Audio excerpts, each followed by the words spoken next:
साबिक वजीर मोहम्मद अली शब्बीर ने बताया कि राहुल गांधी की भारत जोड़ो यात्रा के लिए बड़े पैमाने पर इंतजाम किए जा रहे हैं। आज कामारेड्डी में एक इजलास मुनक्किद किया गया जिसमें राहुल गांधी की भारत जोड़ो यात्रा के कामारेड्डी और जनगांव में माफ़ कीजिएगा कामारेड्डी और उससे मुत्तसिल एक कॉन्स्टिट्यूंसी में उनकी भारत जोड़ो यात्रा से मुतालिक इंतजामात का जायज़ा लिया गया।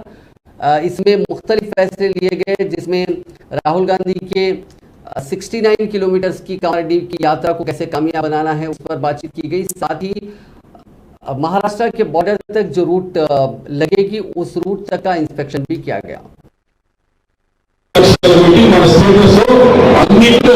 भारत जोड़ो यात्रा राहुल गांधी అది దయచేసి మీరు ఇవ్వాలని తెలియజేస్తూ ఈ మీటింగ్ ముఖ్య అధ్యక్షుడు వహించిన మన కామారెడ్డి జిల్లా కాంగ్రెస్ అధ్యక్షులు కళ్యాణ్ శ్రీనివాస్